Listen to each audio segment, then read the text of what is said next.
Hello दोस्तों, स्वागत है आपका अपना चैनल ज्ञान लाइफ एडी में। किडनी की बीमारी के कई शारीरिक संकेत हैं, लेकिन कभी कभी लोग अन्य बीमारियों के साथ उन्हें अनदेखा करते हैं या भ्रमित हो जाते हैं। इसलिए इन लक्षणों में से एक पर नजर रखनी चाहिए और बिना किसी देरी के पुष्टि करने के लिए परीक्षण करवानी चाहिए। इसके अलावा व्यक्ति को गुर्दा रोग विशेषज्ञ को अगर कई भी अन्य लक्षण हो तो बताना चाहिए। हालांकि अगर कई व्यक्ति उच्च रक्तचाप, मधुमेह, सीएडी से पीड़ित हैं या गुर्दे की विफलता का पारिवारिक इतिहास है या यहाँ तक कि अगर 60 वर्ष से अधिक की उम्र है तो नियमित आधार पर गुर्दे का परीक्षण करवाना चाहिए। जबकि गुर्दे की बीमारी का निदान करने का एकमात्र तरीका पुष्टि के लिए परीक्षण कराना है। इस वीडियो में कुछ शुरुआती संकेत दिए गए हैं जो ये बताते हैं कि क्या किसी व्यक्ति को गुर्दे की बीमारी या गुर्दे का संक्रमण हो सकता है।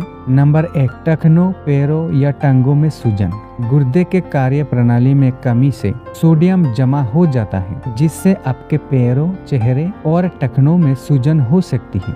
नंबर 2, आंखों के आसपास सूजन, जिसको अंग्रेजी में पेरीऑर्बिटल एडिमा कहते हैं। ये कोशिकाओं या ऊतकों में तरल पदार्थ के निर्माण के कारण आंखों के आसपास सूजन या मोटा हो जाना है। अन्य विभिन्न कारणों के अलावा ये गुर्दे की बीमारी के लक्षण के रूप में भी विकसित हो सकता है। आंखों के आसपास की सूजन ये संकेत दे सकती है कि आपके गुर्दे शरीर में प्रोटीन को रखने के बजाय मूत्र में बड़ी मात्रा में इसका रिसाव कर रहे हैं। नंबर 3, कमजोरी, थकान, भूख में कमी। आप सामान्य दिनों की तुलना में अधिक थका हुआ महसूस कर सकते हैं। ये काफी हद तक रक्त में विषाक्त पदार्थों और अशुद्धियों के निर्माण के कारण होता है, जो खराब गुर्दे के कार्य प्रणाली के परिणाम स्वरूप होता है। नंबर 4, हीमोग्लोबिन स्तर गिरता है। गुर्दे की बीमारी की आप जटिलताओं में से एक खून की कमी है। इससे कमजोरी और थकान हो सकती है। नंबर 5, पेशाब के आवृत्ति में परिवर्तन। पेशाब बनने में कमी हो सकती है या आपको अधिक बार पेशाब करने की आवश्यकता महसूस हो सकती है, खासकर रात में। ये एक चेतावनी संकेत हो सकता है क्योंकि ये इंगित करता है कि गुर्दे के फिल्टर क्षतिग्रस्त हैं। कभी कभी ये पुरुषों में कुछ मूत्र संक्रमण या बढ़े हुए पौरुष ग्रंथि का संकेत भी हो सकता है। नंबर 6, झागदार पेशाब या इसमें खून का आना। पेशाब में अत्यधिक झाग इसमें प्रोटीन के ओर इशारा करता है। कभी कभी जब गुर्दे के फिल्टर क्षतिग्रस्त हो जाते हैं तो रक्त कोशिकाएं पेशाब में रिसने लगती हैं। गुर्दे की बीमारी का संकेत देने के अलावा पेशाब में खून का आना रक्त ट्यूमर, गुर्दे की पाथरी या किसी अन्य तरह के संक्रमण का संकेत दे सकता है। पेशाब में मवाद आने के साथ बुखार या ठंड लगना गंभीर हो सकता है। नंबर 7, सूखी और खुजली वाली त्वचा। स्वस्थ गुर्दे आपके शरीर से अपशिष्ट और अतिरिक्त तरल पदार्थ निकालते हैं और लाल रक्त कोशिकाओं को बनाने में मदद करते हैं, जो हड्डियों को मजबूत रखने के अलावा आपके रक्त में खनिजों की सही मात्रा को बनाए रखते हैं। सूखी और खुजली वाली त्वचा गुर्दे की बढ़ी हुई बीमारी का संकेत हो सकती है। और नंबर 8, पीठ दर्द या पेट के निचले हिस्से में दर्द। पीठ, बाजू में या पसलियों के नीचे गंभीर दर्द गुर्दे में पथरी के शुरुआती लक्षण हो सकते हैं। इसी तरह निचले पेट में दर्द मूत्राशय में संक्रमण या मूत्र वाहिनी में पथरी से जुड़ा हो सकता है। आइए अब जानते हैं अपने गुर्दे को स्वस्थ रखने के तरीके। आमतौर पर गुर्दे की बीमारियां धीरे धीरे मरने वाली होती हैं, क्योंकि शुरुआती दौर में कई ध्यान देने योग्य लक्षण नहीं हो सकते हैं। हालांकि गुर्दे की बीमारी के विकास के जोखिम को कम करने के कई तरीके हैं, इसलिए अपने गुर्दे के रोगग्रस्त हो जाने की प्रतीक्षा ना करें। अभी जो तरीके बताने जा रहे हैं, ये कदम गुर्दे के स्वास्थ्य की देखभाल करने में मदद कर सकते हैं।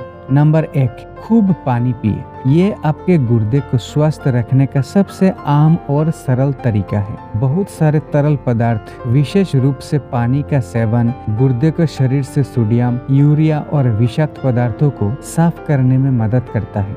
नंबर 2, कम सोडियम या नमक का सेवन। अपने सोडियम का सेवन नियंत्रण में रखें। इसका मतलब है कि आपको पैक किया गया या रेस्तरां के खाद्य पदार्थों से परहेज करना होगा। इसके अलावा अपने खाने में अतिरिक्त नमक ना डालें। नंबर 3, शरीर का उचित वजन बनाए रखें। स्वस्थ भोजन करें और अपने वजन को नियंत्रित रखें। इसके अलावा आहार से संतृप्त वसा खत्म करें और रोजाना बहुत सारे फल और सब्जियां खाने पर जोर दें। नंबर 4, रक्त में चीनी के स्तर को नियमित रखें। मधुमेह मरीजों में गुर्दे खराब होने पर जल्दी पता लगने पर इसकी रोकथाम की जा सकती है, इसलिए आपके रक्त शर्करा के स्तर की नियमित जांच करवाना आवश्यक है। नंबर 5, रक्तचाप की निगरानी करें। यदि आपको उच्च रक्तचाप की समस्या है तो स्वस्थ जीवन शैली बनाए रखें और यदि संभव हो तो आहार में आवश्यक परिवर्तन करें। सामान्य रक्तचाप का स्तर 120/80 है। उच्च रक्तचाप से गुर्दे की समस्या हो सकती है। इसके अलावा आघात या दिल का दौरा भी पड़ सकता है। और नंबर 6, नियमित रूप से गुर्दे की कार्य प्रणाली परीक्षण और पेशाब का परीक्षण करवाएं। अगर आपको मधुमेह, उच्च रक्तचाप या मोटापा है या उम्र 60 साल से ज्यादा है तो गुर्दे का परीक्षण करवाएं और पेशाब का परीक्षण नियमित रूप से करवाएं। मूत्र में थोड़ी सी भी प्रोटीन का पता लगने के मामले में अपने गुर्दा रोग विशेषज्ञ से मिलना चाहिए। मधुमेह रोगियों को विशेष रूप से इस पर नजर रखनी चाहिए। ऐसे ही और भी जानकारी के लिए चैनल को सब्सक्राइब करके हमारे साथ जुड़े रहें और अगर ये जानकारी आपको अच्छी लगे तो एक लाइक जरूर करें। ऊपर वाला आप और आपके परिवार के सभी का स्वास्थ्य हमेशा ठीक रखे। धन्यवाद।